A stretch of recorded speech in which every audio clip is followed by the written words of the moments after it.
Yo, assalomu alaykum qarindoshlar. Qanday kunlar yaxshi mavzu qo'qonlar xayrli bo'lsin. Mablag' silish xatarlik, mablag' sog'inchoq ehtiyojchan bo'ling. Ham o'zingizga xos uslubda mablag' silishni bugun sizlarga qurilmamiz ichib berdim. Qanday o'zgarishlar bo'ldi? Cho'ng o'zgarishlar yo'q. Kirimim sal jiqildi. Hozir $5000, $5400 kirim bo'ldi. Bu qurilmamni ochqilimi 2,5 oylar bo'lib qoldimi? 3 oyga yaqin bo'lib qoldi. 5% demdoq hamda $100,000 boshlagan bo'lsam, lekin ben $100,000 hammasini ham ishlatmadim.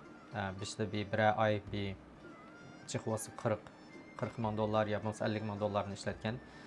Ama işte $20,000 bilan boshlab 30 ming inkasasida jiqiltib, undan keyin correction bo'lgan chog'da bu chog'da jiqroq hajlab $70,000 chiqdim. Ondan yaqinda yana 80 necha ming dollar hajlab bo'ldim. Qo'limda yana $14,600 naqd bo'lib ekan. Lekin oldimizda yana davomli yaxshi o'sib nima qilib qolsa, paychak bozori bo'lib yan saatliklar, Nasdaq deganlar, balkim yana bir qism paychaklarimiz setib, naqd pulimni jiqiltishi mumkin. Oldimizda o'sib balkim yana bir correction, yana bir tuzilish kelib qilish mumkin. Shuni plan qilyapman.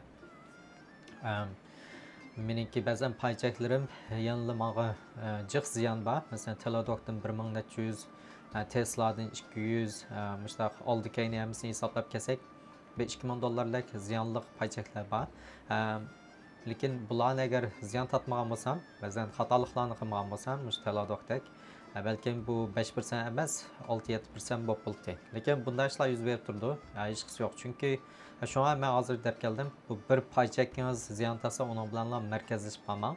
Cho'qim shu butun qurilmangizniki harakatlanishiga qarang. Shuningda anki ba'zan paychaklaringiz ziyon tatib qolgan bo'lsa, uning bilan jiq qaringiz bo'lsin bo'ldi. Agar yaxshi paychak, kelgusi bor paychak bo'lsa, Teladokdek tashlab qo'ysangiz, vaqt kelganda endi o'sdi. Hozirmi Teladok xili o'sdi. Aslida menga $2,000 ziyon batdi. Hozir o'sib $150 ga chiqib qoldi. $157 chiqib qopti mana birdamda. Shunga savrchanlik muhim. Lekin men aslida JP Morgan o'zi yaxshi qurilmani xatrini tanishaydiganlar. Lekin men shu naqd pulimni jiqiltish uchun saqlab vaqtgacha setib o'tmoqchidim. 10% lar kirim qilib bo'lgan. Hozir 4% tushib qoldi. Yaqinda bak tushib ketdi. Shu ma'lum Markaz banklarniki qarorniki xabarlar chiqqandan. Lekin hech qisi yo'q. Chunki buniki davolg'ish o'yinchilar cho'ng emas. Vaqtgacha agar ashula maras degandek correction bo'lib qolsa, shu chog'da satsammi hech nima bo'lmaydi. Shu chog'da yana foyda bo'ldi. Foydasiz satma, agar ziyon bo'lsa-mu, jiq ziyon bo'lmaydi. Tushib ketsa-mu, unda cho'ng tushib ketmaydi. Google amaliyotda shunday cho'ng paychak nurg'un odamlar jiq yaratmaydi. Google, Amazon degandek cho'pak cho'ng yangi texnik paylar emas deb. Lekin men buni og'ilimi 1 oydek bo'ldimi? 5-oyning 11 haftaga 1 oydek bo'ldi. 1 oyning ichida 10% o'rlab bo'ldi. Men bulturmi o'zimning shaxsiy hisobatimda olgan. Shu chog'da yaxshi foyda qilgan. O chog'da $1,700 dan olgan. Hozir bultur olgan vaqtim bilan hozirgacha yarım yil farqi bor. Yarım yilning ichida $1,700 dan $2,500 o'sib bo'ldi. Bu degan bir yarım yildan 40% dan jiq o'sishdi desak bo'ldi. Bir cho'ng paychak bunda 40% lik o'sishi menimcha bu shunda yaxshi paychak kirdi. Shunga ham bu cho'ng paychaklik xatringizni yeydi. Odatga kichik paychaklardek azroq bir ishlar bo'lib qolsa, o'rlib ketadigan mesela kichik paychaklar chiq. Bunda cho'ng paychaklar, cho'ng shirkatlar osonlikcha o'rlib ketmaydi albatta. Shunga bu bir xatringizni cho'ng yeydigan ham o'sish shunda yaxshi o'ttirtibdiki, ko'k tangilik paychak kirgan. Facebookmi shu? Facebookmi 8% o'rlab bo'ldi. Facebookning 5-oyini 10 olgan, mana 1 oyning ichida shunday yaxshi o'rildi. Ham kelgusimi shunday yaxshi. Mening o'zimning shaxsiy qurilmamda bor. Her sohalarga kirdi. Buniki kelgusida yana texnik ilgirlaydigan yerlar bor. Qolganlarda hamda jiq o'zgarishlar yo'q. Kriptolarniki xabarlari bag'ansiri yaxshi bo'lg'achqa, Elon Muskniki bu gaplari bilan kriptoga oid paychaklarni yaxshi o'sdi. Masalan, Square mağlı sel ziyanti. Square mo yaxshi üsvatıdı. Hazır payda kırdı. Andan keyin Shopify mo 15% payda oldu. Microsoft asta o'rlatıdı. Palantir mo teximci payda kırvatıdı. Spotify mo ziyanti qılacaq. 4-5%tek. Hazır paydağı kırıp oldu. Spotify'ni qarab bir ish qilma, yo bo'lmasa set etma, yo bo'lmasa saqlab qolma. Agar texim yaxshi ko'rgan paychaklarim uchrab qolsa, buni set etib boshqa paychak ilishim mumkin. Spotify o'zi yaxshi set etmaligim yaxshi emasligim emas. Shunda kelgusi va mushtaq yaxshi paychak, lekin portfolio management deymiz. Portfolio managementmi shunday muhim. Qurilmamni tanlash uchun mashg'ulotlarni shuni balkim set etishni o'ylashim mumkin. Tattoo Chef mo 19%, bu texmijik 24-25% paytdi, sal tushdi, lekin bu bir tanlash. Davomli o'sdi. Zillow mo jiq ziyanti, hozir payda qarab mandi. Zillow mo bir o'ssa shunday jiq o'sib qilgan paychak. Uy sohasidagi paychakimda mushu Zillow qoldi hozir. Uni set etdim. Coin mo sal pal ziyanti, lekin men yaxshi bahada oldim deyman. Menimcha birsi $240 10ni, yani $220 5ni. Bu paychakda 10% tushsa, andan keyin qo'shib olgan paychak. Agar yana 220 dan yana 10% tushgan bo'lsa, masalan $200 tushgan bo'lsa, yana qo'shib olmoqchidim. Lekin u yerga tushmadi. Shu antuva shu $220 atrofiga tushdi. Chunki kriptolarning yaxshi xabari bo'lg'achqa hozir yaxshi o'rlatadi. Bu cho'ngroq o'rlab qilsa, davolg'isi cho'ngroq bo'lib qolsa, balkim set etma. Bu ita mana tushib ketgan bilan shunda cho'ng tushgan bu. Beshlab. Beshadan $70 $50 tushib qolgan. Hozir 5-11 oyning ichida 20% o'rlab bo'ldi. Balkim yana davomli o'rlab $70 yana qaytadan chiqishi mumkin, yo $75 chiqishi mumkin. Balkim shu chaqlarda set etishi mumkin. $75 yo $80 atrofida. Airbnb yana 10%, buni og'il uzoq bo'ldi. 5-26 olgan, bir oyim bo'lmoqda. AMD mi shu? Barrick Gold sal tushdi, chunki kriptolarniki xabari yaxshi bo'lg'achqa, oltin kan, boshqa xam ashyolarniki baholari bak tushib ketdi, chunki ular bak o'rlagan, lekin oltin o'rlamagan uni orasida. Shunaqa bunimi men qo'shib olmadim keyindan. Amaliyot qo'shib olsam bo'ldi, lekin men oltinlarga bakmo qiziqmag'achqa kanlarga uni qo'shib olmadim. Bu bir $170 ziyon.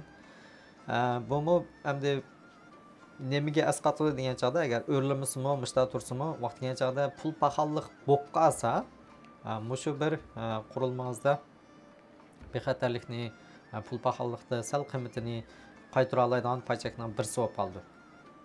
Shuningki maqsadida ozroqlam oldim, jiqlatmadim. Coupang buni yangidan oldim, uzoq bo'ldi. O'sha 6-oyda olgan, 5-oyning oxiri, 6-oyning 5 haftami sal qo'shib. Endi bizga tushsa, mana u dal joyi kelibdi, o'z olgan vaqtimda. Endi bizga tushsa, yana qo'shib olmoqchidim. Buni vaqtiga chaqda Shopify'da ko'p ketgan bir paychak, lekin Shopify'ning davri 4-5 yil asta jiq o'rlanmay, asta o'rlab degandek qilgan. Lekin biroqlam ko'tarilib ketgan. Coupangning bir necha yil vaqti bo'lishi mumkin. Hozir sal baldur desangizmi, mayli, lekin men olib qo'ydim. Avi bir cho'ng shirkat, bu xillam cho'ng shirkat, tibobat sohasidagi. Shunda bo'lsa, yana olib qo'ydim. Bu Berkshire Hathaway'da boshqa masalan yog'och xidmatmi shunda yaxshi amroq bu shirkatga. Uningki market cap'si 200 millionlikka. PEC 40. Mana 52 haftada $79dan $118gacha farq bo'libdi ekan. Jiq farq yo'q. Shuni qarasanglar. EPSC earning per share deymiz. $2.8. Average volume setilishi 7 millionlar atrofida ekan. 1 yillik return, 1 yilda kirim qilinishi balkim 24%. bu kirim qilalishi mana bu paychek bahası deganda. Lekin dividensi menda shunda yuqori 4-3%. Agar mana 20% dan 4-3% ni emas, biz 20% lar qolib qoldi. Kosa Gaming setyaptim.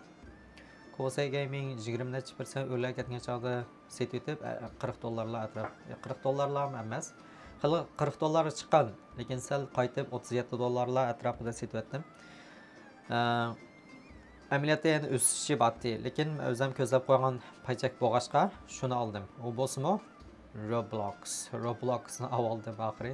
Men asli buni agar mega qarsanglar pending order deb $1700. Men buni shu Robloxni $85 tushgan chog'da olaman deb order qilib qo'ygan. Lekin u yerga tushmadi. Tushamdi uqmayman. Balkim tushishi mumkin, davomli tushyapti. Lekin bu Robloxmi? Men to'lagan $89 dan oldim. Azroqlam davomli qo'shib menishim mumkin. Robloxning kelgusi shunday yaxshi.